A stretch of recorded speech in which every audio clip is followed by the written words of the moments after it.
Hello everyone. Tonight we are diving into one of the most turbulent and fascinating chapters of Chinese history, the beginning of the Three Kingdoms era. Imagine the world around the year 190 CE. The mighty Han dynasty, which had ruled China for over 4 centuries, was collapsing like an old, tired dragon shedding its scales. The once glorious empire was now broken. Corrupt officials pocketed more than they governed, and the imperial court was no longer a place of order, but of scheming eunuchs and trembling emperors. It's not exactly the kind of place you'd want to raise a family or a pet hamster, for that matter. In fact, the Han dynasty's decline gave way to chaos so severe that even the most skilled historians sometimes throw their hands up and mutter, well, details are hazy. And you know when historians are shrugging, something big is about to go down. So before you get comfortable, take a moment to like the video and subscribe, but only if you really like what I do here. I don't want any half-hearted clicks. And tell me in the comments, where are you watching from, and what time is it? Because nothing bonds us together like realizing someone's listening to tales of ancient China at 3am. Now, turn off the lights, maybe turn on the fan for some soft background music, and let's get started tonight. The Han dynasty had ruled China since 206 BC, but by the 2nd century CE, the cracks were everywhere. The emperors, once powerful symbols of order, had become figureheads, manipulated by court factions. Eunuchs controlled access to the throne. Powerful landlords amassed private armies, and the peasants, the lifeblood of the empire, were crushed under unbearable taxes and endless wars. And then came the Yellow Turban Rebellion. In 184 CE, charismatic healer named Zhang Ju proclaimed himself the great teacher and promised to heal society with a new age of equality. He and his brothers led a massive peasant uprising, with rebels tying yellow cloth around their heads as a symbol of their cause. It was as if the common people had finally decided, enough taxes, enough corruption, and enough of you, Han dynasty. The rebellion spread like wildfire, engulfing much of northern China. Farmers armed with little more than sticks and farming tools overwhelmed towns and even armies. The Han court scrambled to respond, calling upon local warlords to put down the rebels. Among those rising figures were men who would later shape the Three Kingdoms era, like Cao, who commanded imperial forces, and Liu Bei, who first gained recognition by helping quell the uprising. Of course, let's be honest, if you were a peasant joining the Yellow Turbans, you probably weren't signing up for glory. You were just tired of being poor. And history shows us what usually happens when peasants rebel. Spoiler, it doesn't end well. Still, the Yellow Turban Rebellion wasn't just a short-lived revolt. It shattered what little stability the Han still had. The imperial government, already fragile, now leaned heavily on regional warlords to crush the uprising. And when the fighting ended, those same warlords didn't politely hand their troops back to the emperor. No, they thought, why give up an army when I can keep it and carve out my own territory? This was the seed of the Three Kingdoms. The central authority of the Han collapsed, leaving behind a patchwork of generals, governors, and ambitious opportunists. Each commanded their own troops, taxed their own lands, and plotted their own rise. One of the odd little details of this chaotic time is how fast loyalty could change. Alliances were made at breakfast and broken by dinner. Records tell us of generals who defected 3 or 4 times in a single year. It was less about loyalty and more about survival. A giant game of the enemy of my enemy is my friend until tomorrow. By 189 CE, the Han court faced another crisis. Emperor Ling had died, leaving behind a young child as heir. The boy was too small to wear the imperial robes without tripping, but he was now the son of heaven. This power vacuum invited ruthless men to step in. Enter Dong Zhuo, a brutish warlord who seized control of the capital, Luoyang, under the guise of protecting the emperor. Dong Zhuo quickly revealed himself as one of history's worst houseguests. He burned Luoyang to the ground, plundered its treasures, and relocated the emperor to Chengyan. Imagine someone saying, "Don't worry, I'll protect you," and then setting your house on fire while carrying you to another one. That was Dong Zhuo. His cruelty and arrogance shocked the realm, sparking an alliance of regional warlords determined to overthrow him. Among them stood Yuan Shao, Yuan Shu, and Cao Cao, each with their own ambitions. Liu Bei, still a minor player, tagged along in the background with his 2 sworn brothers, Guan Yu and Zhong Fei. This coalition against Dong Zhuo would mark the the beginning of endless wars, betrayals, and shifting alliances, the bloody chess game that defined the three kingdoms. Historians still debate whether Dong Zhuo was truly a mindless brute or a shrewd opportunist who played the empire like a puppet. What we do know is that his reign of terror ignited the wars that followed.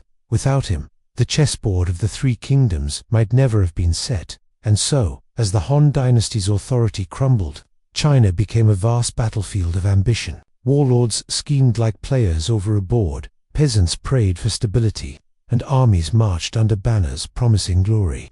No one knew then that this chaos would birth legends, stories that would be told for centuries. So tonight, we begin in that chaos, an empire shattered, the Han dragon gasping its last breaths, and new players stepping onto the board. And remember, you ever think your workplace is chaotic? Just be grateful you weren't an official in late Han China. At least, your boss doesn't burn down the office when he's upset.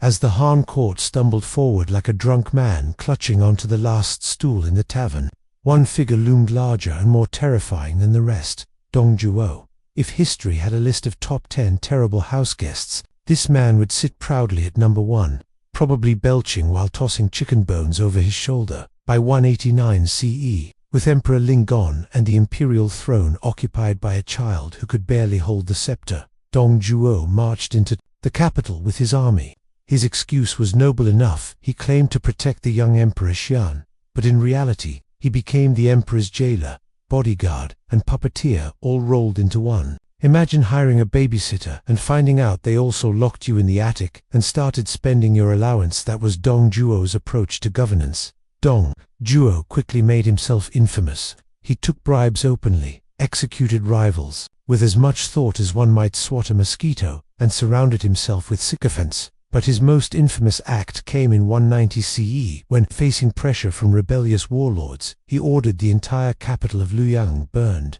Palaces, archives, temples all reduced to ash, treasures of centuries went up in smoke, while the emperor himself was dragged westward to Chang'an like a prize being moved for safekeeping. Historians still debate whether Dong Zhuo's decision to torch Luoyang was strategic brilliance, resources to his enemies, or sheer spite. The truth is probably a bit of both. He was cunning enough to understand scorched earth tactics, but also cruel enough to relish the destruction. The reaction across China was immediate outrage. Even among hardened warlords used to scheming and backstabbing, Dong Zhuo's behavior was shocking. It was like the villain in a play stepping off the stage to slap the audience. The nobles and generals could not ignore him. Thus was born the anti-Dong Zhuo coalition. Warlords from across the empire, Yuan Shao, Yuan Shu, Han Fu, Kang Rong, and others banded together, swearing to rid the empire of this tyrant. Cao Cao, though not yet the towering figure he would later become, also joined in, bringing with him a bold plan and an even bolder ambition. But here's the funny part. For all their big talk about saving the dynasty, this coalition was a bit like a group project in school. Everyone agreed the project was important, but nobody wanted to do the actual work. Yuan Shao, technically the leader, spent more time arguing about titles and prestige than leading armies. Yuan Shu bickered with him over family pride. Some warlords sat on their hands, waiting to see who would make the first move. It was less united front and more awkward family reunion. Meanwhile, Cao Cao, the pragmatist, decided he couldn't wait around. He launched a daring strike against Dong Zhuo's forces at Xinjiang. Unfortunately, it turned into a disaster. His troops were crushed, and Cao Cao barely escaped with his life. At one point, he was chased into a peasant's house and almost killed before sneaking away. It was a humbling experience for the man who would one day be master of northern China. But this failure didn't end Cao Cao's rise, it sharpened him. From then on, he learned to play the long game, to build alliances carefully, and to use cunning over brute force. It was the beginning of his transformation from ambitious warlord to the grand strategist we know from legend. Oddly enough, one of the most bizarre details about this chaotic time is how much feasting still went on. Even as armies marched and cities burned, warlords loved to throw banquets. At one of these gatherings, it was said that Dong Zhuo, enormously overweight, would eat enough food for 10 men, and then demand dancers to perform while he belched and drank. If nothing else, he proved that tyranny goes best with a hearty appetite. The coalition, despite its dysfunction, did put real pressure on Dong Zhuo. Battles raged across central China. At Hulao Pass, Dong Zhuo's fearsome general El Bu, often called the Flying General, crushed challengers in single combat. El Bu was a warrior of unmatched skill, but also notoriously fickle. He switched allegiances more often than most people change socks. Still, at this point, he was Dong Zhuo's loyal champion, cutting down enemies and keeping the coalition at bay. But even the fiercest warriors couldn't erase Dong Zhuo's flaws. His cruelty alienated allies, his arrogance bred conspiracies, and his indulgence made him careless. Within his own court, murmurs grew. The once mighty tyrant had overplayed his hand. Historians still argue whether the coalition really wanted to overthrow Dong Zhuo, or whether they just used him as an excuse to expand their own power. Either way, the attempt to unite against him revealed something important. The empire was now a chessboard, where every piece moved for its own gain. By the time the dust settled, Dong Zhuo's power began to wane, not because of the coalition's noble efforts, but because of betrayal within his own ranks. His once loyal El Bu, tempted by promises and fueled by resentment, would eventually turn on him. But that is a story for later. For now, we leave the capital in ruins, the emperor a puppet in Chang'an, and China still fractured. The stage was set, the players assembled, and the bloody chess game had only just begun. And remember, you ever think your boss is hard to deal with? At least they're not Dong Zhuo, moving the office across the country after setting it on fire. While Dong Zhuo's tyranny scorched the heart of the empire, far from the ashes of Liu Yang, a very different story was beginning, one that carried whispers of loyalty, brotherhood, and a dream that seemed almost naive in such a ruthless age. This story began in a quiet corner of the empire, in the city of Juar, where three men would meet by chance and decide that destiny had plans for them far grander than farming or shopkeeping. The first was Liu Bei, a man of noble blood, or so he claimed. He traced his lineage all the way back to the imperial family of Han, though the gap between that proud ancestry and his current life, selling straw sandals and weaving mats, was about as wide as the Great Wall itself. Still, Liu Bei possessed a certain charisma. He spoke softly, carried himself with dignity, and seemed to have an aura that drew others to him. Historians still debate whether his claim to imperial descent was real or just a clever marketing trick, but either way, he carried it like a badge of honor. The second man was Guan Yu, tall, red-faced, and with a magnificent beard that would one day become the stuff of legends. Even then, his presence was commanding. He had fled from his hometown after killing a corrupt local official, and he now wandered the land as a warrior with no master. Guan Yu was the type of man you could trust to guard your back in a fight or to terrify your enemies by glaring at them across the battlefield. He carried himself with both pride and discipline, and even in those early days, people whispered of his unmatched skill with a blade. The third was Zhong Fei, younger than the other two but no less impressive. A butcher and wine seller by trade, Zhong Fei was fiery, hot-tempered, and immensely strong. His reputation was not built on noble lineage or heroic deeds but on his sheer ferocity. If Guan Yu was the disciplined flame of a torch, Zhong Fei was a wildfire. Customers often remembered more of his temper than his pork, but when he fought, his bravery was undeniable. These three men met, according to legend, at a peach garden in Zhuo. There, surrounded by blossoming trees, they swore an oath of brotherhood. They promised to live and die together, to defend the Han dynasty, and to restore peace to the land. It was a vow not made lightly. Blood brothers, bound not by birth but by choice. Though born on different days, they declared, "Let us die on the same day, the same month, the same year." Historians, of course, point out that this whole scene is likely romanticized. No contemporary records describe a peach garden oath, and some scholars believe it was a later invention to dramatize their bond. But whether or not it literally happened, it became one of the most enduring images of loyalty in Chinese culture. Sometimes, myth tells the truth more clearly than fact, and here's where the odd detail comes in. Zhong Fei, in his enthusiasm, supposedly provided the banquet for the oath by slaughtering his pigs and pouring out his wine. So in a way, the birth of one of history's most famous brotherhoods was celebrated with barbecue. Now, that's a detail they never show in the paintings, but who wouldn't want ribs at the founding of an alliance? Together, Liu Bei, Guan Yu, and Zhong Fei raised a small militia to fight against the Yellow Turbans. The peasant rebels who still lingered after their initial uprising had been crushed. Their army was small, little more than a band of volunteers armed with spears, farming tools, and boundless enthusiasm.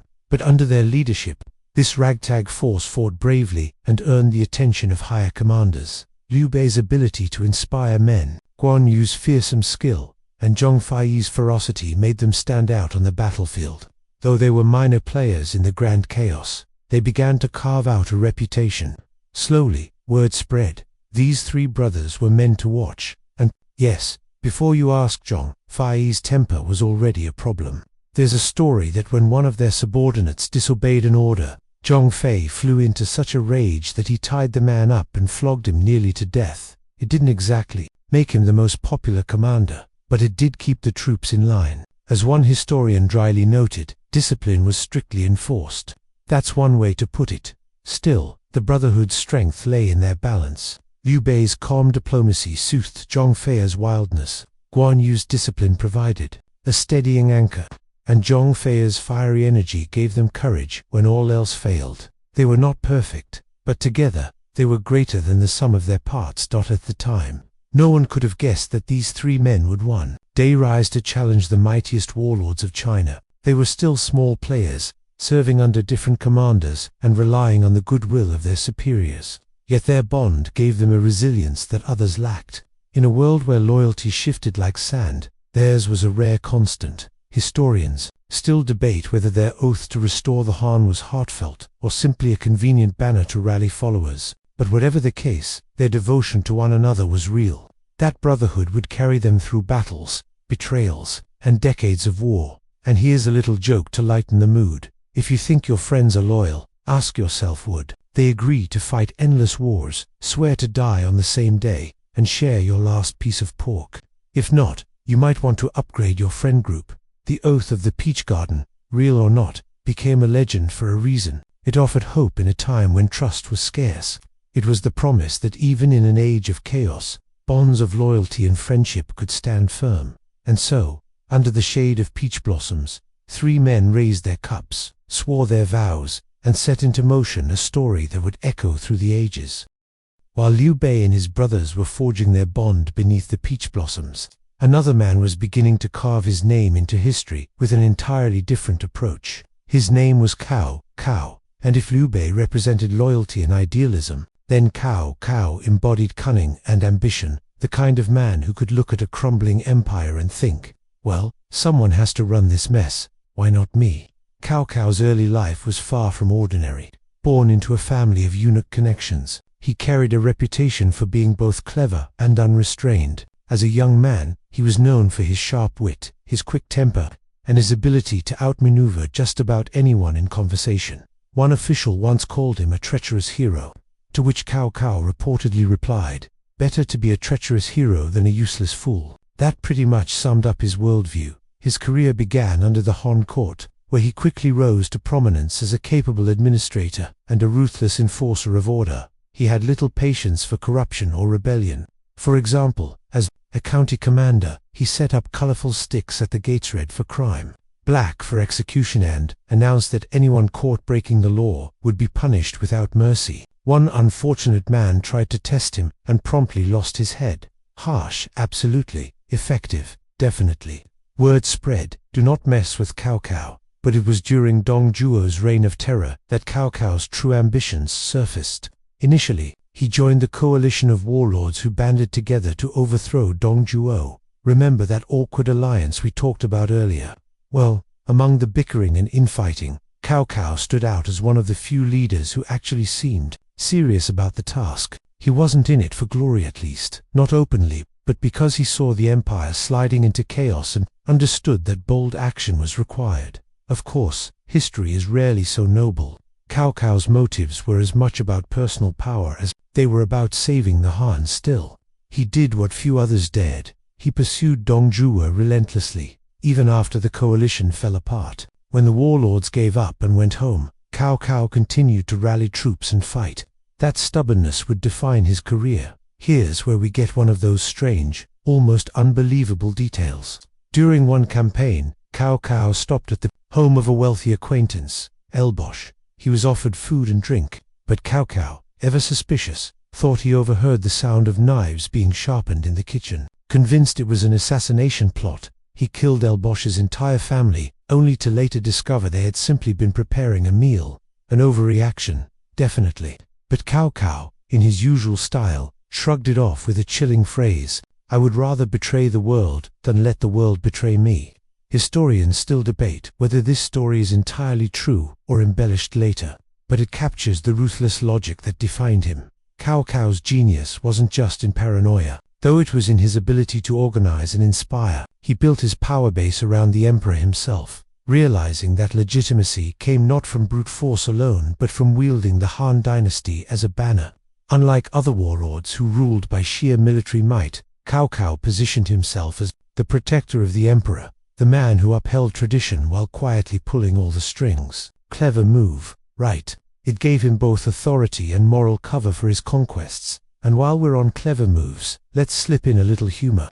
Imagine being one of Cao Cao's soldiers. So, we're protecting the emperor, but also not. Really protecting the emperor, but also kind of ruling through him. Confusing, yes. But as long as the rice was hot and the pay was steady, most soldiers went along with it. His military campaigns were marked by ruthless pragmatism. He didn't always have the strongest troops, but he excelled in strategy, logistics, and psychological warfare. He knew when to advance, when to retreat, and most importantly, how to break apart enemy coalitions by exploiting their egos. Where others saw endless chaos, Cao Cao saw opportunity. Of course, he wasn't invincible. Early on, he suffered defeats, including a disastrous campaign against the Yellow Turban remnants that left him nearly dead. But even in failure, he managed to turn setbacks into stepping stones. He absorbed defeated soldiers, co-opted rival generals, and transformed weaknesses into strengths. That resilience became one of his trademarks. There's also a story about Cao Cao's frugality that shows another side of him. During one campaign, food supplies ran dangerously low. Instead of feasting at the expense of his men, he cut his own rations, eating the same thin gruel as his soldiers. This act of shared hardship won their loyalty far more effectively than any bribe could. And yes, while it may sound like propaganda, sometimes propaganda works because it's true. Or at least true enough. By the time other warlords were still squabbling over scraps, Cao Cao was positioning himself as the central figure in the north. He had control of the emperor, a growing army, and a reputation as both ruthless and brilliant. Love him or hate him, people recognized his inevitability. Historians still debate his legacy. Was he a power-hungry usurper, or a visionary leader who brought stability to a collapsing empire? The truth is probably somewhere in between. What cannot be denied is that without Cao Cao, the map of China during this period would have looked very different. And here's one last joke to lighten the mood. If you ever host Cao Cao for dinner, maybe stick to a buffet. That way, no one will be accused of sharpening knives in the kitchen. So while Liu Bei Guanyu and Zhong Fei were swearing oaths of loyalty and dreaming of restoring the Han, Cao Cao was already laying the foundations of a power that would challenge everyone else. His rise wasn't just the story of one man, it was the story of how ambition and cunning could outmatch nobility and idealism in a time when survival meant everything. While the north was being carved up by warlords and ambition was running rampant, the south had its own rising star, Sun Quan. Unlike Liu Bei and Cao Cao, who clawed their way upward through oaths, plots, and paranoia, Sun Quan came into power through inheritance. His father, Sun Jian, was a respected general who fought valiantly against the Yellow Turban rebels and Dong Zhuo. Sadly, Sun Jian died in battle, leaving behind both land and loyal followers. His eldest son, Sun Ce, picked up the mantle first and, let's be honest, Sun Ce was the fiery older brother, with enough charisma to make anyone follow him into the fire. Sun Ce quickly earned the nickname Little Conqueror after sweeping through territories in the Jiangdong region, defeating rival clans and bandits with both ferocity and charm. But fate, as always, was cruel. Sun Ce was assassinated at just 25 years old. On his deathbed, he passed leadership to his younger brother, Sun Quan. At first, many doubted him. Sun Quan was calm, thoughtful, and less aggressive than his brother. People whispered, how can this quiet young man possibly fill Sun Ce's shoes? But they underestimated him. If Sun Ce had been the sword, Sun Quan would prove to be the shield, and in an age where fiery tempers often burned out too fast, the shield had surprising staying power. Now, here's where history gets delightfully odd. Sun Quan, despite being in the middle of chaotic wars, was famous for his laugh. Not just a chuckle, but a loud, booming laugh that startled people. One account says he laughed so hard at a court joke that his crown nearly toppled off. Imagine leading men into battle while also being remembered as the guy with the contagious belly. Laugh. Honestly, if you're going to be a warlord, that's not a bad legacy. Unlike Cao Cao's ruthless pragmatism or Liu Bei's desperate loyalty, Sun Quan's style of leadership was about balance. He knew how to delegate. His court was filled with brilliant advisors, and he actually listened to them, an incredibly rare trait for a ruler in this era. Men like Zhou Yu, Lu Su, and later Lu Xun guided him, offering strategies that would shape the destiny of the South. Sun Quan's genius lay not in doing everything himself, but in surrounding himself with talent and then letting them shine. For example, Zhou Yu, his brother-in-arms and childhood friend, was a dazzling strategist, the kind of man who could look at a river and immediately think, "This is how we'll trap an enemy fleet." Without Zhou Yu's brilliance, Sun Quan's reign might never have survived the looming threat of Cao Cao. At the same time, Sun Quan had a knack for diplomacy.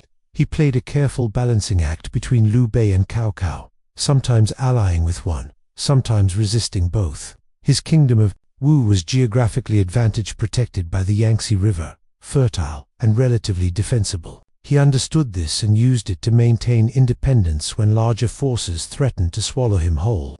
And then there's the strange little detail that adds color to his rule.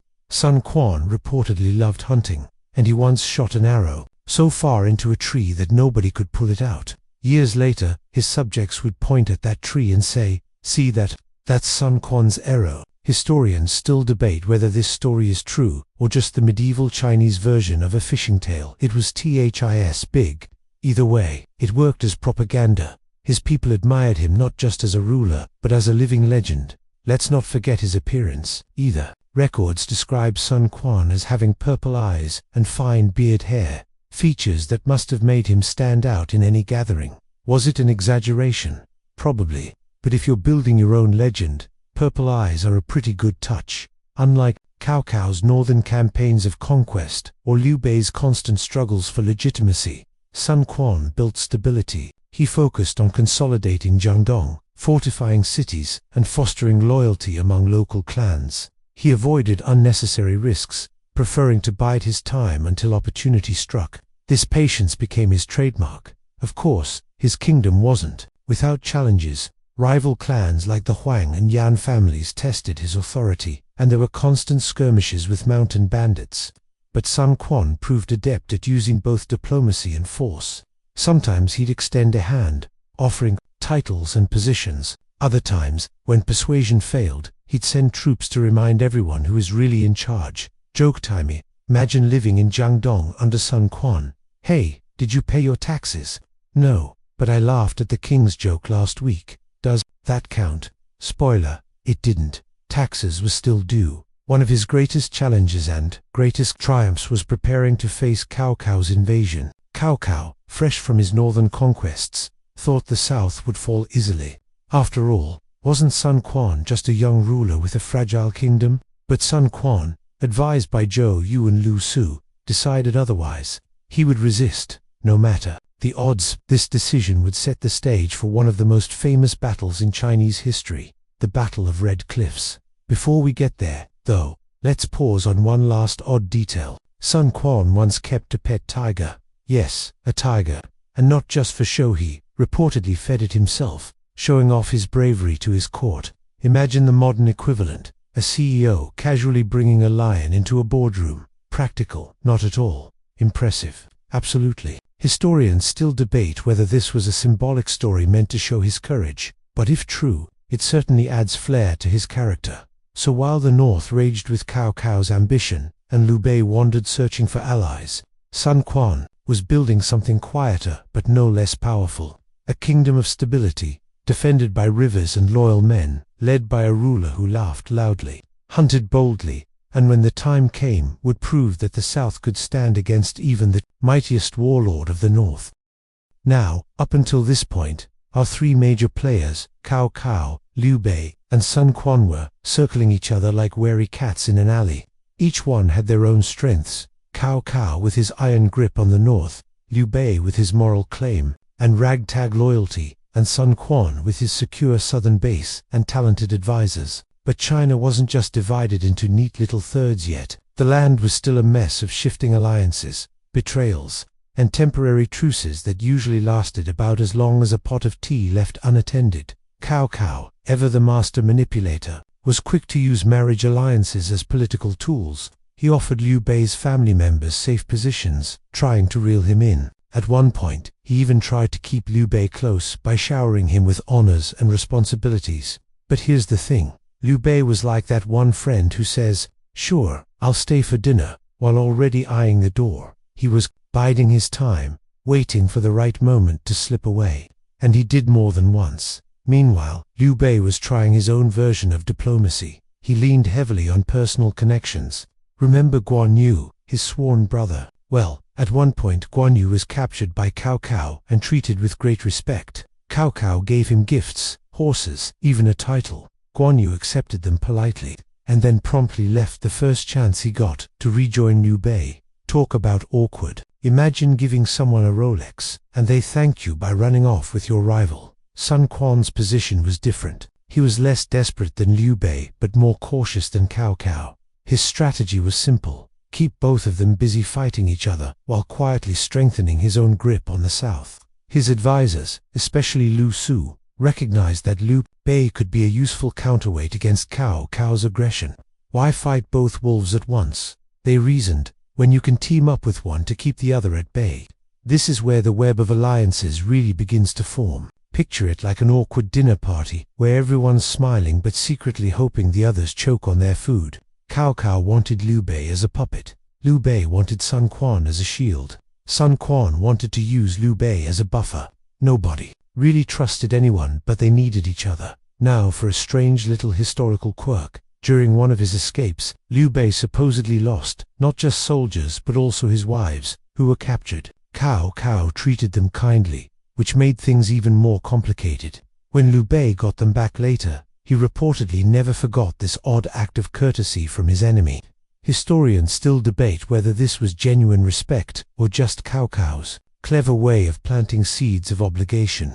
Either way, it adds a touch of weirdness to their rivalry, like to chess players pausing mid-game to hand each other snacks. Joke break. If the Three Kingdoms period had social media, the relationship statuses would have been chaos. Cao Cao, it's complicated with Liu Bei. Liu Bei, in an open alliance with Sun Quan. Sun Quan, single, not looking, just defending my rivers. Despite the politeness and smiles, everyone knew war was coming. Cao Cao's armies were massive, and his victories up north had given him momentum. He eyed the south hungrily.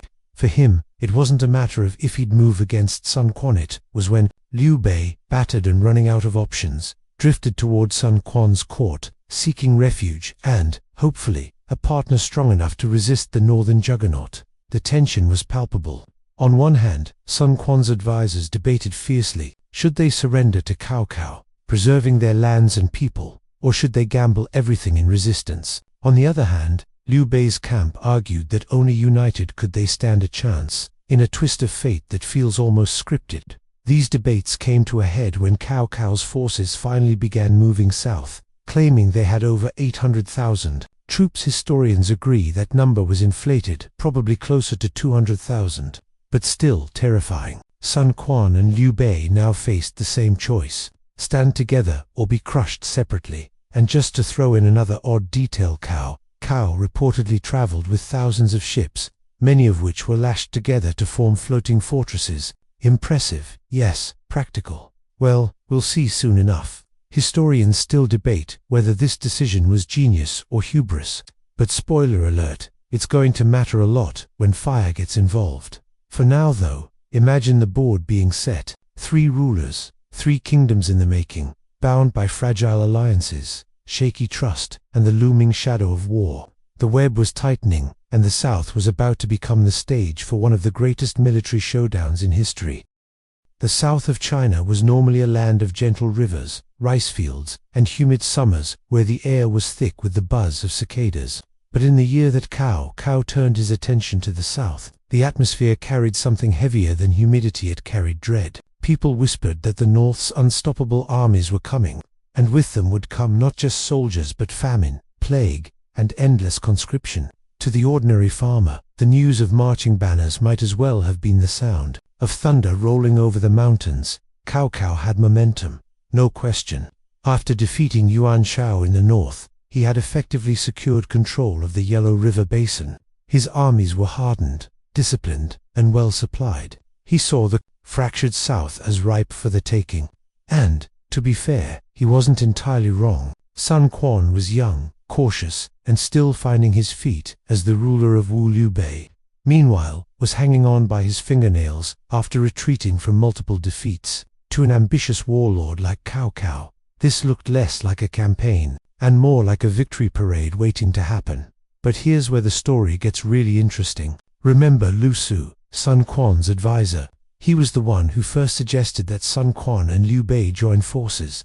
Without that spark of an idea, things might have turned out very differently. Lu Su argued that if Wu surrendered, Cao would never stop expanding, and soon Sun Quan's family would lose everything. Liu Bei, despite being weakened, represented the possibility of resistance. Better to fight with an ally, Lu Su reasoned, than to wait for the storm alone.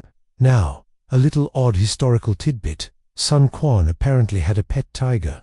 Well, maybe not exactly a pet in the modern sense, but he was known to admire these animals and even kept them close as symbols of power. One account mentions him watching a tiger being fed as he listened to his advisor's debate strategy. Imagine making a life-or-death decision about the fate of China while a tiger munches loudly nearby. Historians still debate if this was true or exaggerated, but it does add a very cinematic flair, don't you think? Meanwhile, Liu Bei's position was as precarious as ever.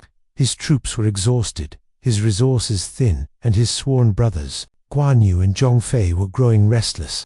Yet Liu Bei himself remained calm, or at least gave the appearance of it. He began presenting himself less as a desperate warlord, and more as the defender of the Han dynasty's fading legitimacy.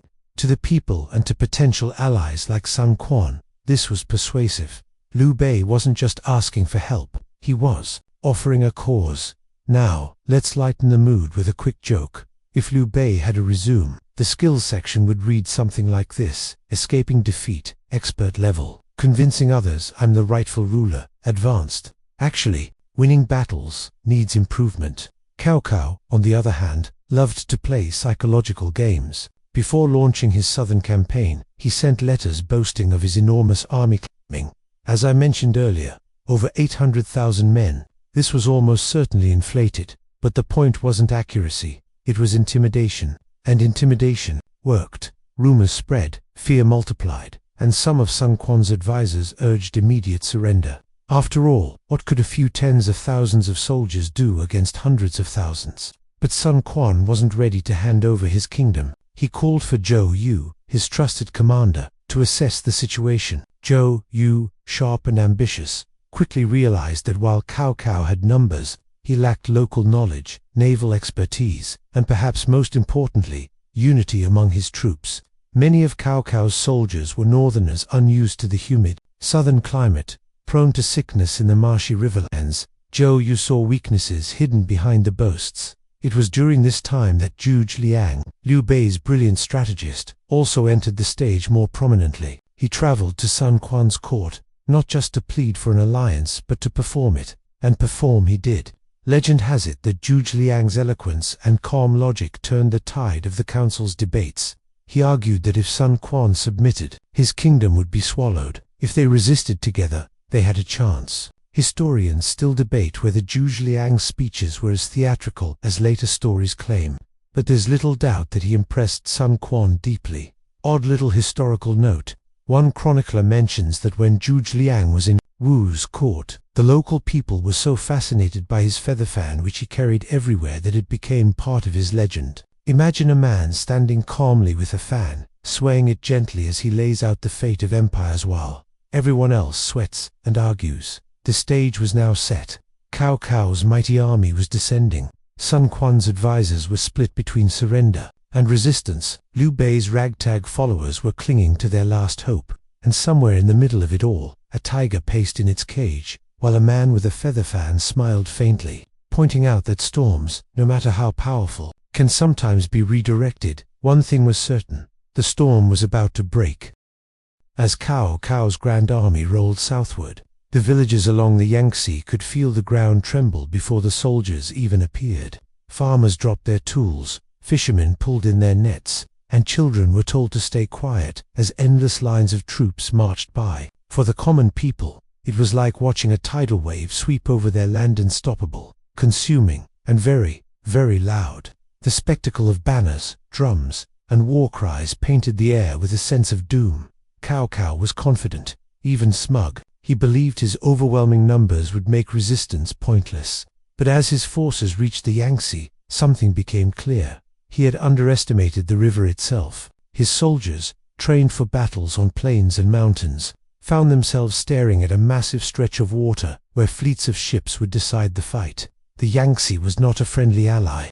It was humid, mosquito-ridden, and smelled suspiciously of rotten fish at low tide. Let's be honest, fewer northern cavalrymen who's used to dry grasslands. This was not the vacation spot you signed up for. Meanwhile, on the southern side, Sun Quan and Liu Bei's newly formed alliance was putting their plans into motion. Zhou Yu took command of the Wu fleet, and he was sharp enough to see that fighting on water gave them a slim but real advantage. He knew Cao's troops weren't experienced sailors, and his ships were awkwardly chained together to keep the soldiers from getting seasick. Yes, that's right, Cao had to tether his fleet like floating cattle pens, just so his men wouldn't stumble around vomiting. A historian once quipped that this was stability at the cost of mobility. Or, in less academic terms, great for not throwing up, terrible for maneuvering in battle. At this point, Zhuge Liang was weaving his magic, or perhaps just his talent for persuasion. Some sources credit him with persuading Zhou Yu to adopt fire as the weapon of choice. Fire, after all, was the great equalizer. On land, numbers mattered. On water, one spark in the right place could erase thousands. And here's a curious little note: the southern winds in winter normally blew from the north, which would make fire attacks risky. But Zhuge Liang, in one of those almost mythical tales, supposedly prayed for a change in the wind. Miraculously, the winds shifted to blow from the southeast, giving the Allies exactly the chance they needed. Historians still debate whether this was coincidence, whether knowledge, or just later legend, but you can't deny it makes for a great bedtime story. Now, picture this: Zhou Yu's fleet of smaller, faster ships was quietly prepared. Soldiers loaded bundles of oil-soaked reeds and kindling onto the decks. The night before the attack, men whispered nervously as they smelled the tar and smoke of their own weapons. Somewhere on the opposite bank, Cao's men were trying to swat away mosquitoes, probably wishing they were anywhere else. Quick joke to lighten the tension: imagine being one of those northern soldiers. You signed up for glory, riches, maybe some good food. Instead, you're standing on a rocking ship, swatting bugs, smelling fish, and praying the guy next to you doesn't throw up on your armor. Not exactly the glorious conquest you imagined. Then came the morning of the fateful battle. The Wu fleet sailed forward, their banners snapping in the wind. At first, Cao's men relaxed. Here came the enemy, foolishly charging straight into the chain-linked fortress of northern ships. But they didn't realize that the Wu fleet wasn't carrying just soldiers. Those ships were floating firebombs. At the perfect distance, torches were lit, and suddenly the vessels became blazing infernos racing toward Cao's anchored fleet. The fire spread with horrifying speed. One ship ignited another, then another, the flames leaping like hungry beasts across the wooden decks. Panic erupted. Soldiers, unused to water, stumbled and fell. Horses screamed, tied uselessly to the decks. The tightly chained ships turned from stability to death trap, unable to scatter or retreat. The river itself seemed to glow as the smoke darkened the sky. Amid the chaos, Zhou Yu's real warships followed in, attacking survivors and ensuring no easy recovery for Liu Bei's forces, though smaller, pressed the advantage from the riverbank. The Grand Northern Army, which had terrified everyone with its sheer size, now found itself reduced to a scene of confusion, terror, and burning wreckage. Odd fact: One chronicle claims that the smell of the smoke and scorched oil could be detected miles away, and that locals compared it to burning hair. Not exactly a romantic image, but certainly vivid. And let's not forget the mosquito population, which must have been very confused that morning. One day they were enjoying their buffet of sweaty soldiers, and the next day the sky was filled with smoke and fire. If mosquitoes could tell stories, the Battle of Red Cliffs would be their apocalypse tale. By nightfall, Cao Cao's dream of a swift southern conquest was gone. His men fled in all directions, many drowning as they tried to escape the inferno. For the first time in years, the mighty northern general had been decisively beaten. Of course, the historians remind us that numbers were exaggerated. Legends added layers of drama, and weather shifts may have been pure luck. But what cannot be denied is this: the fire attack at Red Cliffs became one of the most famous and romanticized victories in Chinese history. The South had survived the storm. For now, Cao Cao, the man who had marched south with nearly unstoppable momentum, now found himself in the worst possible position, defeated, disoriented, and surrounded by both fire and fear. His soldiers, once the pride of the North, were in a full-blown panic, and the only option left was retreat. The mighty warlord who had dreamed of uniting China under his banner was suddenly forced to think about survival, not conquest. Retreat, however, was not simply a matter of walking away. The path north was treacherous, narrow trails winding through marshlands and valleys, places where ambushes could spring up at any moment. The remnants of his army were exhausted, hungry, and demoralized. Horses limped, men coughed from smoke inhalation, and the once proud banners of the Wei army were tattered and smeared with soot. The very sight of the column moving north must have looked less like a disciplined army, and more like a ragged band of refugees. And here's something odd. Some chronicles mention that Cao Cao, in his arrogance, had planned a grand victory poem to celebrate his southern conquest, already drafted before the battle. Imagine carrying around a triumphant poem, only to realize you'd need to cross out half the lines because, well, you lost. There's no eraser big enough for that kind of embarrassment. The retreating army suffered heavily not only from enemy pursuit, but from the environment itself. Local villagers, emboldened by news of Cao Cao's defeat, harassed his forces at every opportunity. Narrow passes became traps, and rivers turned into hazards when panicked soldiers tried to cross them too quickly. Supplies ran low, forcing men to forage or, according to one lurid rumor, boil leather from their own armor just to fill their stomachs. Historians still debate whether this desperate act really happened, or whether it was later invented to dramatize their misery. Either way, it doesn't sound like the kind of soup you'd want to try. Meanwhile, Sun Quan's and Liu Bei's men pressed from the rear. Though they didn't always commit large numbers to direct pursuit, even the threat of being attacked was enough to keep Cao Cao's forces constantly on edge. Every shadow in the woods, every splash in the river at night, became a cause for alarm. Soldiers slept lightly, swords in hand, jumping at the sound of a twig snapping. Cao Cao himself, however, never lost his sharpness. Despite the crushing defeat, he knew how to keep his men moving. He gave speeches, reminding them that they still had homes, families, and northern lands waiting for them. One account even claims he laughed off the disaster, telling his officers that heaven simply demanded balance and that victory and loss were both teachers. Whether he actually said that or not, we'll never know, but it sounds suspiciously like the kind of thing you say when you're trying to save face while your shoes are full of swamp mud. Now, here's a strange little footnote in the records. As Cao Cao's retreat passed through certain marshes, locals supposedly lit lanterns in the trees to mimic campfires, tricking his army into thinking they were surrounded. The soldiers panicked and scattered, which only added to their misery. Can you imagine running from what you think is an enemy camp, only to realize later it was just a bunch of villagers playing with lanterns? That's the kind of prank that deserves a place in history. By the time Cao Cao reached safer northern territory, his army had been cut down to a fraction of its original size. From a force that had once numbered in the hundreds of thousands, he limped home with far fewer, their strength broken and morale in tatters. The grand dream of southern conquest was over for now. And yet, here's the remarkable part. Cao Cao, unlike many leaders who suffered such a crushing defeat, didn't fade into obscurity. Instead, he rebuilt and restructured his army, shored up his power in the north, and prepared for future conflicts. Red Cliffs was not the end of Cao Cao. but it was certainly a humiliating chapter that haunted him. Let's pause for a joke, because, honestly, this section is pretty grim. Picture Cao Cao arriving back home, covered in soot, armor scorched, hair frazzled, and some poor servant daring to ask, "So, how was the South?" If looks could kill, that servant probably wouldn't have lived to tell the tale. The retreat had broader consequences, to wit, signaled to all of China that Cao Cao was not invincible. His enemies saw hope, and his allies realized he could be beaten.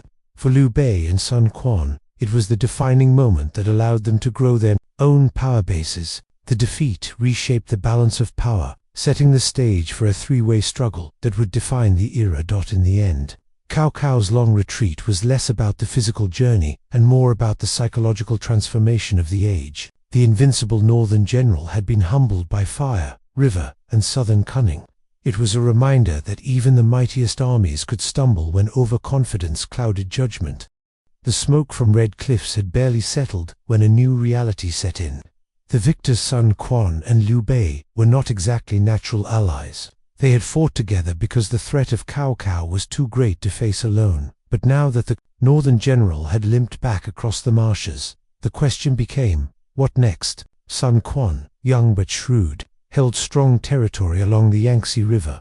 His naval power had been crucial in securing victory, and his advisors reminded him daily that without their ships, Liu Bei's ragtag band wouldn't have stood a chance. Liu Bei, on the other hand, carried himself with the gravitas of a man who claimed to be a descendant of the Han Emperor's an identity that gave him legitimacy, but not much in the way of resources. The alliance was like two men standing on a shaky wooden bridge. For now they needed to lean on each other, but each secretly hoped to shove the other off once the time was right. One strange little note here. Sun Quan's court apparently debated whether to cut Liu Bei loose immediately after Red Cliffs. Some officials even suggested eliminating him quietly, perhaps by inviting him to a celebration banquet that would end with a poisoned cup. But Sun Quan, ever cautious, chose diplomacy instead. Historians still debate whether that was wisdom or hesitation after all. Keeping Liu Bei around gave him an unpredictable partner, but it also meant Cao had more enemies to deal with. Liu Bei, for his part, was a master at playing the role of the humble, grateful ally. He thanked Sun Quan profusely, praised his navy, and smiled at every opportunity. But behind that gentle exterior, Liu Bei was already thinking of territory, expansion, and how to carve out a permanent base of his own. His strategist, Zhuge Liang, sharp as ever, whispered that opportunities would come soon, especially with Cao licking his wounds in the north. Now let's insert a light-hearted joke. Imagine the awkwardness of Sun Quan and Liu Bei sharing dinner after the battle. Sun Quan, so, about splitting the spoils of war. Liu Bei, oh, I didn't think we were splitting. I thought you were donating everything to me as a gesture of friendship. That's the kind of passive-aggressive back and forth that could fuel a sitcom. That the alliance wasn't entirely without warmth, though marriages and negotiations helped smooth the cracks. Most famously, Liu Bei later married Sun Quan's younger sister, a political union that was as much about strategy as affection. Some sources even suggest she was a strong-willed woman who occasionally bossed Liu Bei around, an amusing mental image, considering he was supposed to be the great heroic leader of his age. But alliances, especially in the Three Kingdoms era, were fragile things. One wrong move, one insult, one poorly timed military campaign, and swords could be drawn. Sun Quan worried constantly about Liu Bei's ambition, and Liu Bei, while smiling politely, worried just as much about Sun Quan's calculating nature. It was like two chess players staring across the board, each pretending to play casually, while secretly planning 3 moves ahead. The odd detail here. During this period, it's recorded that Liu Bei took an unusual interest in farming mulberry trees, supposedly to promote silk production among his followers. It sounds mundane, but it was actually a clever political move. Silk meant wealth, and wealth meant independence from Sun Quan's resources. Farming and empire building don't often appear in the same sentence, but for Liu Bei, planting trees was just another weapon in his arsenal. Still, Cao Cao was never truly out of the picture. From the north, he sent envoys and spies, hoping to pry apart this shaky alliance. Letters of flattery arrived, promising Sun Quan titles and recognition if he abandoned Liu Bei. Rumors swirled that Cao Cao even tried to bribe certain Wu generals. Whether these efforts ever came close to working remains unclear, but they do show how fragile things really were. And of course, Liu Bei himself wasn't exactly the easiest houseguest. He moved into Dijing province, a strategically critical area, and soon began consolidating it under his own banner. Sun Quan tolerated this, at first better Liu Bei than Cao, but in the back of his mind, he knew this was only the beginning of a bigger struggle. Here's a second joke for this section. Think of Liu Bei's stay in Dijing province like a roommate situation.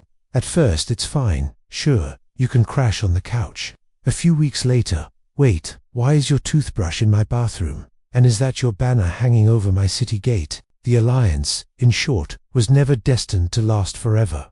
Despite all the cracks, the Sun Lu coalition had achieved its first great purpose. They had stopped Cao Cao. But what came next was less about partnership and more about maneuvering. Both leaders, while outwardly respectful, were already preparing for the next round of China's deadly chess match. One historian once described the alliance as a rope made of silk threads, beautiful, strong at first glance, but doomed to unravel under pressure. Whether or not that's an exaggeration, the truth is clear. The victory at Red Cliffs had saved them both. But now they had to decide whether saving each other was really in their best interest. To round things out with a final joke, if Cao had looked south from his palace at that moment, he probably would have chuckled. He might have said, give it time, they'll be fighting each other soon enough. And in a way, he wasn't wrong. The alliance with Sun Quan gave Liu Bei exactly what he needed: breathing room. For years, he had been the underdog, always fleeing, always borrowing troops, always relying on the goodwill, or at least the temporary patience, of stronger warlords. But now, with Cao momentarily checked and Sun Quan distracted by his own regional politics, Liu Bei could finally do what he had dreamed of all along: carve out a proper base of his own. The prize was Dijing province. Nestled between the Yangtze River and key trade routes, it was the kind of place where an ambitious man could plant roots. And Liu Bei, despite his reputation for humility and benevolence, wasn't about to pass up the chance. At first, he politely borrowed the province from Sun Quan like someone borrowing a lawnmower and promising to return it next week. Weeks turned into months, and months into years. Before long, Liu Bei had taken Dijing province as his own, and Sun Quan had to grit his teeth every time he looked at the map. The historians record that Liu Bei spent this time strengthening his position with a mix of diplomacy and good old-fashioned charm. He toured villages, met farmers, and positioned himself as a protector of the common folk. Ordinary people, weary of Cao Cao's heavy taxes and endless wars, adored him. They whispered that he was different from the other warlords, that maybe he really did carry the legacy of the Han emperors. Of course, this was also excellent propaganda. After all, being seen as the people's choice was a much cheaper way of recruiting soldiers than constantly bribing or coercing them. Here's a light joke for you. If Liu Bei were alive today, he'd probably be the politician kissing babies on the campaign trail, except instead of TV cameras, he'd have Zhuge Liang whispering, "Angle your head to the left, my lord, it makes you look more trustworthy." Meanwhile, Sun Quan's advisors grew restless. "This Liu Bei fellow is squatting in Dijing province," they said. "Shouldn't we do something?" Sun Quan hesitated, perhaps calculating that pushing too hard might drive Liu Bei straight into Cao Cao's arms. Historians still debate whether this hesitation was wisdom or simply youthful indecision, but Liu Bei didn't waste the opportunity. Zhuge Liang urged him to move west, toward the rich lands of Yi province, modern Sichuan. The region was fertile, wealthy, and most importantly hard to invade because of its mountainous terrain. If Liu Bei could capture it, he would finally have the kind of secure power base that every warlord dreamed of. It was the difference between being a guest on someone else's couch and finally owning your own house. This brings us to a fascinating odd detail. Yi province at the time was ruled by Liu Zhonghu, a distant relative of Liu Bei. You might think family first would keep things civil. Spoiler alert, it didn't. In fact, Liu Bei played the role of the polite cousin while secretly planning to take everything for himself. Families, as we all know, can be complicated. Before marching west, Liu Bei continued polishing his image. His speeches emphasized loyalty, virtue, and his supposed devotion to restoring the Han dynasty. people loved it. Soldiers flocked to him, believing they were following not just another warlord, but a true heir of legitimacy. Behind the curtain, however, Zhuge Liang and other strategists carefully mapped out routes, alliances, and resource stockpiles for the coming campaign. Here's a second joke. When Liu Bei's advisors first suggested moving into Sichuan, some records say he hesitated, worried about the mountains. I imagine Zhuge Liang rolling his eyes. "Don't worry, my lord. We'll pack extra mules, and maybe some hiking boots." In Jing province, Liu Bei's growing power also began to attract talented people. One notable figure was Pang Tong, a strategist with a sharp mind, but, according to descriptions, a somewhat unconventional appearance. One chronicler claimed Pang Tong was so physically unremarkable that people nicknamed him the fledgling Phoenix, implying he had potential, but didn't exactly inspire or at first sight. It's a reminder that in history, brains often mattered far more than looks, though you have to wonder what first impressions were like when he showed up for job interviews. By now, Cao Cao was aware of Liu Bei's rising strength. Letters and rumors flew across the empire. Cao Cao had bigger fish to fry in the north, but he never forgot the man who had humiliated him at Red Cliffs. He knew, as everyone knew, that Dijing province was just a stepping stone. War in Sichuan would be next, and with it, the balance of power in China might tip yet again. The most curious detail of this period is how Liu Bei managed to maintain the illusion of humility. Even as he aggressively expanded, he continued to wear simple robes, greeted farmers with warmth, and avoided the trappings of arrogance. To many, he looked like the rare leader who cared about his people first. Whether this was genuine or simply an act, well, historians still debate. And to wrap this section with a final light-hearted jab, if Liu Bei had written his own diary, it probably would have read like this. Day 1, I'm just borrowing Dijing province. Day 1000, okay fine, it's mine now. Day 2000, thinking about borrowing Sichuan too. So the stage was set. The fragile alliance with Sun Quan still held, but Liu Bei's ambitions were pulling him westward. With Zhuge Liang and Pang Tong at his side, he was about to embark on the boldest gamble of his life, an invasion that would test not only his military skill, but also his ability to balance loyalty, family, and the ruthless necessities of empire building. The road to Sichuan was long, winding, and very uncomfortable, especially if you were one of the unlucky soldiers assigned to carry supplies through endless mountain passes. Liu Bei, however, marched with a sense of destiny.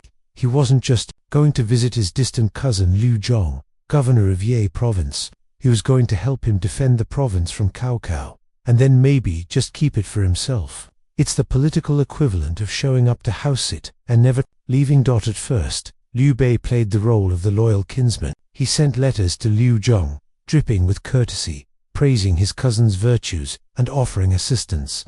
Liu Zhong, cautious but flattered, invited Liu Bei in. After all, Cao Cao's northern shadow loomed large, and an extra pair of hands, an ambitious cousin, seemed like a good idea. Historians still debate whether Liu Zhong's decision was naive or simply desperate. Spoiler, it did not end well for him. Liu Bei entered Yi province with a relatively small army, his soldiers marching along with banners fluttering, their footsteps echoing through mountain valleys. To the locals, he looked like a savior bringing reinforcements. To his own men, he looked like a man casing the place. Zhuge Liang had advised this approach. Get inside first, win trust, then strike when the time was right. Subtlety was not exactly the strong suit of most warlords. But here Liu Bei showed patience. Here's a light joke for you. Imagine Liu Zhong watching Liu Bei's troops march in, saying, "Wow, what a relief to have you here, cousin." And Liu Bei smiling back, secretly thinking, "Relief? Oh, buddy, you're going to regret this invitation more than that one relative who stays over the holidays and eats everything in your fridge." The invasion plan gained a critical asset with Pang Tong, the strategist nicknamed the fledgling Phoenix, while Zhuge Liang remained in Ding province to manage affairs. Pang Tong accompanied Liu Bei west.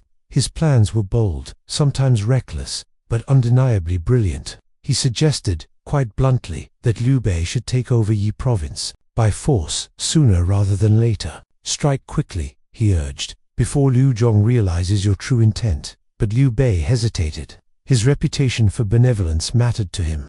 If he launched a sudden attack, he risked looking like just another ruthless warlord. And so, In true Liu Bei fashion, he tried to balance morality with ambition, a tightrope that rarely ends without a wobble. An odd historical detail here. Pang Tong once suggested an outright coup while Liu Bei was feasting in Liu Zhong's palace. He reportedly said, "Why not seize him now?" But Liu Bei declined, perhaps fearing that such treachery would stain his carefully crafted image. Whether this decision was virtue or hesitation, historians still debate. What's clear is that the opportunity slipped away, and the conquest of Yi province would drag on far longer than it needed to. And of course, there's a second light-hearted jab. Had Pang Tong lived today, he'd probably be the type of business consultant who says, "Why wait? Just buy your competitor and fire everyone." Meanwhile, Liu Bei would nod nervously and say, maybe let's wait a few months so people don't think I'm too aggressive." Still, tensions grew quickly. Liu Zhong began to suspect his cousin's intentions. Messages flew back and forth, alliances cracked, and soon what began as a friendly reception turned into a long and bitter war for control of Sichuan. The rugged geography slowed everything down. Narrow passes had to be fought over one by one, and rivers became battlegrounds. Soldiers grumbled that every campaign felt like climbing stairs for days on end, only to fight on a ledge barely wide enough for 2 oxen. During one critical engagement, tragedy struck. Pang Tong was killed in an ambush, shot down by arrows while passing through a gorge. His death was a heavy blow.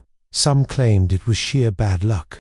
Others whispered that Pang Tong had insisted on leading from the front, despite his advisors warning him otherwise. Either way, the fledgling phoenix was gone before his wings could truly spread. It's one of those turning points that leave you wondering how things might have unfolded differently if he had survived. Zhuge Liang later described Pang Tong's death as the loss of half the heavens. And yet, Liu Bei pressed on. His generals, particularly Zhang Fei and Zhao Yun, fought with their usual ferocity, holding mountain passes and routing Liu Zhong's nervous commanders. Bit by bit, town by town, fortress by fortress, Yi province slipped from Liu Zhong's grip into Liu Bei's hands. Here's another joke to lighten the load.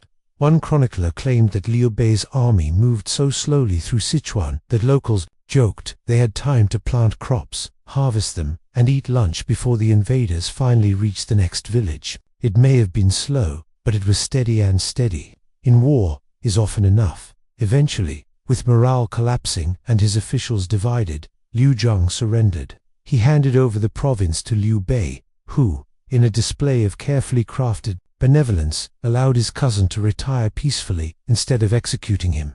To the people, it looked like mercy.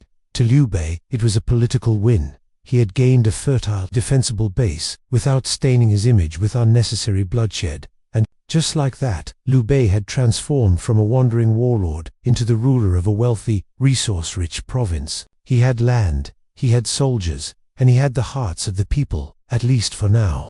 But while his banners now flew proudly over Sichuan, shadows of the future were already forming. Cao Cao remained a threat in the north, and Sun Quan's patience with the borrowed Jing province was wearing thin. For the moment, though, Liu Bei could finally breathe. He had a home, but as history often shows, having a home only means you've given your enemies a bigger target. While Liu Bei was busy consolidating his new base in Sichuan, his sworn brother Guan Yu was holding down the fort in Jing province. And holding it down was no small feat, because everyone wanted it. DJing was the juicy middle ground between north and south. Like the last slice of pizza at a party, everyone reached for it, and arguments were inevitable. At first, Guan Yu handled things well. He built up defenses, maintained order, and kept Cao Cao's northern forces in check. His reputation alone carried weight. Soldiers whispered about his legendary strength, and commoners admired his loyalty. He was, after all, the man who could swing a guando the size of a lamppost as if it were a broomstick. Yet with fame came pride, and pride, in history, is often the spark that lights the downfall. In 219, Guan Yu launched his most ambitious campaign, a northern strike against Cao's general Cao Ren, at the fortress of Fancheng. His armies surged forward, buoyed by confidence and quite literally by water. A heavy flood of the Han River drowned parts of the enemy camp, giving Guan Yu an advantage. For a time, victory seemed certain. Some chronicles even describe the enemy soldiers so terrified that they abandoned their posts at the mere sight of Guan Yu's banners. Here comes a light joke. Picture Guan Yu striding into battle, his long beard flowing, while terrified soldiers mutter, "Oh no, it's the beard again." His beard alone probably deserved its own military rank. Cao, alarmed, briefly considered relocating his capital, fearing Guan Yu might march straight into northern territory. Imagine that, a single bearded general sending the most powerful man in China into panic mode. But Cao was no fool. He knew he couldn't face Guan Yu head-on. Instead, he turned to politics. And here's where betrayal entered the stage. Quan, the southern ally who had loaned Jing province to Liu Bei years earlier, grew tired of waiting for its return. He saw Guan Yu's absence as an opportunity. Secret messengers were sent north, deals were struck, and suddenly Guan Yu found himself in the middle of a trap. While he focused on Fanchang, Quan's forces quietly swept into Zhejiang province from behind. Historians still debate whether Guan Yu underestimated Quan out of arrogance, or whether he was simply stretched too thin. What's clear is that he ignored warning signs, even insulting Quan's envoys at one point. That did not help. Pride can be sharp, but it also cuts the hand that wields it.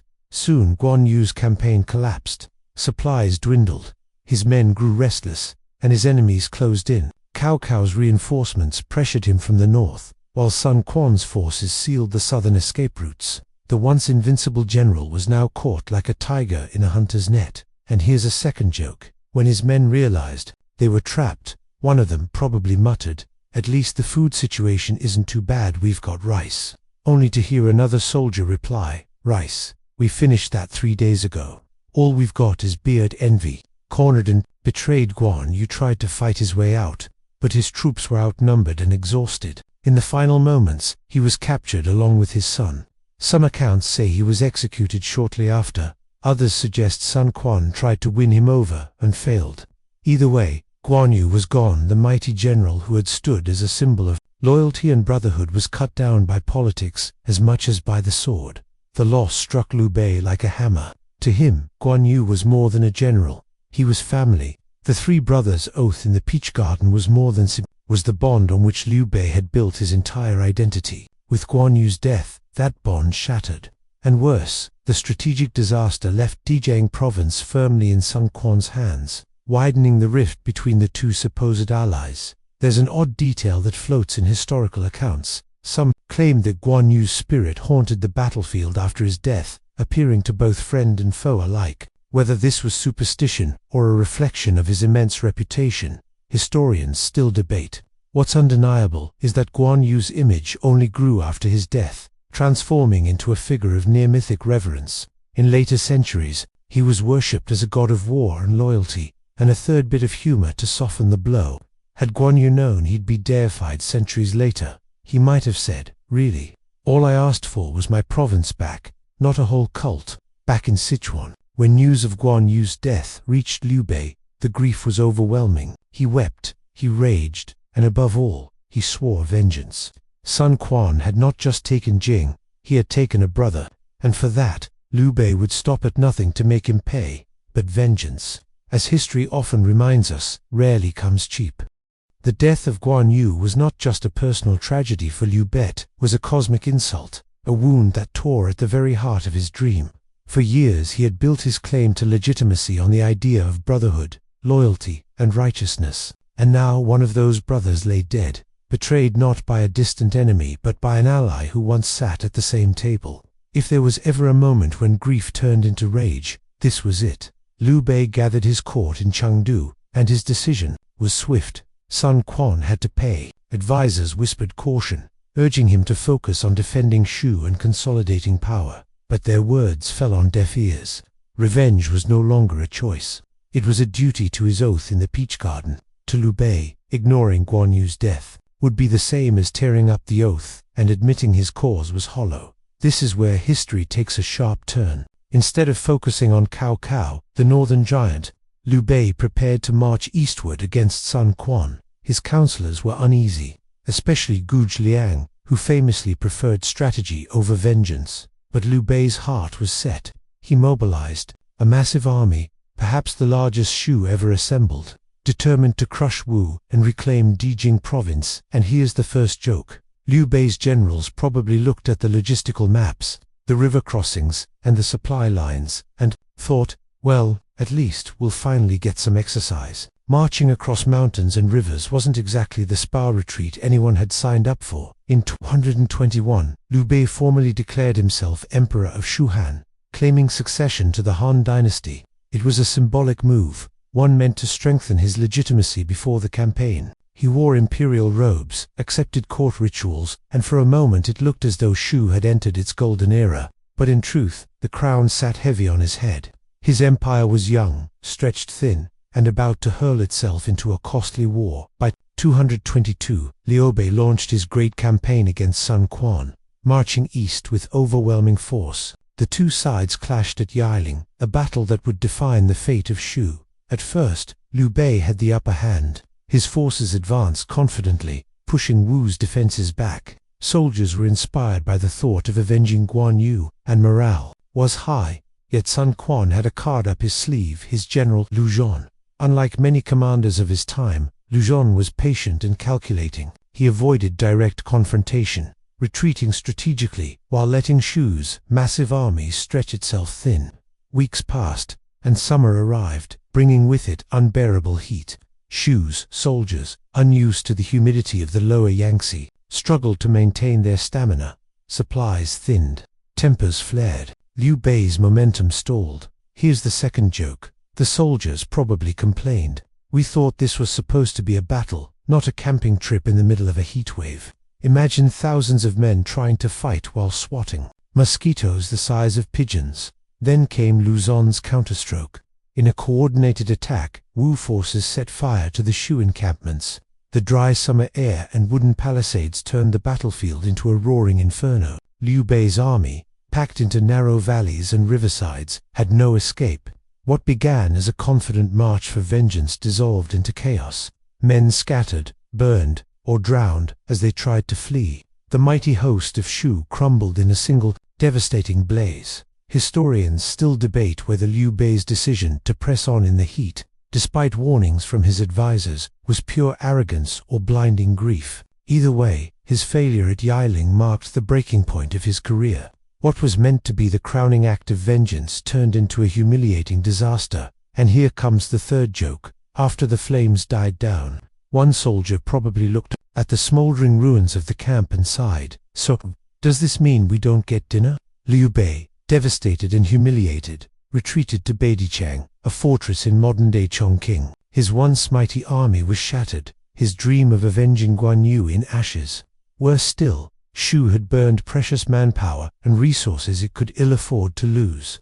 The empire was now weakened at a time when it could least afford weakness. For Liu Bei, personally, the defeat was crushing. He fell ill not long after, consumed by grief, exhaustion, and despair. At Beidichang he summoned Zhu Liang and entrusted the future of Shu to his prime minister, famously charging him with caring for his son and the empire. Oddly enough, some chronicles say Liu Bei had strange dreams in his final days, visions of Guan Yu and Zhongfei waiting for him in a peach garden under the moonlight. Whether this was poetry added by later historians or a genuine tale, it captured the symbolic end of his journey. The brotherhood that began in hope had now ended in sorrow. By 223, Liu Bei died, leaving the empire of Shu to his young son Liu Shan and the stewardship of Zhu Liang. The war of revenge had consumed not only his armies but also his life. The fire that was meant to avenge Guan Yu had instead burned Liu Bei's legacy. When Liu Bei closed his eyes for the last time in 223, the empire he had fought so hard to create was left in fragile hands. His son Liu Shan inherited the throne, but let's just say he wasn't exactly known for his leadership skills. To put it kindly, Liu Shan was the type of ruler who might spend more time worrying about what was for dinner than what his generals were doing on the front lines. But don't worry, Shu wasn't doomed immediately, because one man still stood tall. Zhu Liang. Zhu Liang, now the chancellor and regent of Shu, carried the entire weight of the kingdom on his shoulders. His reputation as a strategist was unmatched, and in many ways, he was the real engine keeping Shu alive. With the northern giant of Wei looming above and the ever-shifting alliance with Wu beside him, he had to balance diplomacy, military campaigns, and court politics all at once. Imagine juggling swords while riding a horse. You drop one, and it doesn't end well. But Zhuge Liang wasn't just a military genius, he was also a man of discipline. He famously enforced strict codes of conduct among his officers, and according to some accounts, he personally inspected army meals to make sure no soldier was being shorted on food. Here's the first joke. Imagine being a cook in that camp, knowing that your general, the most brilliant mind of the era, might suddenly check your pot of rice and say, too salty. Talk about pressure in the kitchen. His northern campaigns against Wei were legendary, though not always successful. Shu was smaller, weaker, and poorer than Wei, yet Zhuge Liang kept finding ways to push back. He marched his armies north repeatedly, trying to carve out territory, and though his victories were limited, his sheer persistence kept Shu's dream alive. These campaigns became known as the Northern Expeditions, and they symbolized not just military action, but also the determination of Shu to claim legitimacy as the true successor of Han. Of course, not everything went smoothly. Supplies were always short, Shu's territory was mountainous and difficult, and the soldiers often grumbled. One popular story tells of Zhuge Liang borrowing arrows by tricking the enemy into shooting at straw dummies on boats, a clever tactic that saved time and resources. Historians debate how much of this tale is true, but even if it's exaggerated, it shows the kind of brilliance people associated with him. Here's the second joke. Somewhere in that army, a soldier probably looked at those straw dummies and said, "Hey, they look braver than me right now." Despite his efforts, Zhuge Liang's campaigns couldn't change the inevitable. Shu was simply too small and too weak compared to Wei. After years of exhausting marches, he grew ill during his final campaign. In 234, at the Wujiang Plains, Zhuge Liang died, leaving Shu without its guiding star. For many, his death marked the real beginning of the end. Without his steady hand, the kingdom became directionless. Relying on weaker ministers and a ruler who preferred comfort to responsibility, the decades that followed were a slow unraveling. Shu tried to survive through diplomacy and defensive campaigns, but Wei's power grew stronger. In 263, Wei launched a massive invasion of Shu, pressing through the mountain passes with overwhelming force. Shu's armies, already diminished, couldn't resist. The capital Chengdu fell with little bloodshed, and Liu Shan surrendered without much of a fight. Some chroniclers even say he gave up so icily that he was later mocked as the Emperor of Pleasure. And here's the third joke. It's said that when Liu Shan was asked if he missed Shu after being relocated to Wei, he replied cheerfully that life was just fine. Imagine losing an empire and saying, "Hey, at least the food's good." Talk about coping mechanisms. Thus ended the kingdom of Shu, the smallest but perhaps the most romantic of the three kingdoms. For many Chinese throughout history, Shu represented loyalty, brotherhood, and a sense of righteousness, even if in reality, it was often plagued by the same struggles as its rivals. The oaths of Liu Bei, Guan Yu, and Zhong Fei lived on, retold in plays, novels, and legends for centuries, transforming history into myth. Wei would later collapse into chaos, replaced by the short-lived Jin dynasty, which eventually unified the land. But the dream of Shu, born from an oath in a peach garden, never really died. It became part of cultural memory, a story told again and again, where the bonds of brotherhood mattered more than victory itself. And now, as our story comes to its final breath, let us slow down. Imagine the mountains of Shu in the early morning mist, the rivers run quietly, the bamboo sways in the wind, and the echoes of battle have long faded. The soldiers have gone home, the torches are extinguished, and the oaths of long ago drift away like smoke under the stars. Rest comes at last. The ambitions of kings and the clash of armies are no more. What remains is the memory, the warmth of friendship, the fire of loyalty, and the gentle reminder that history is not just blood and crowns, but also laughter shared and promises kept. So, close your eyes, knowing that even the fiercest storms of history eventually pass into quiet. Let the river carry you, gently and slowly, until the sound of war fades into silence, and the world is only stillness. Good night, and may you sleep peacefully, as the echoes of the three kingdoms drift into dreams.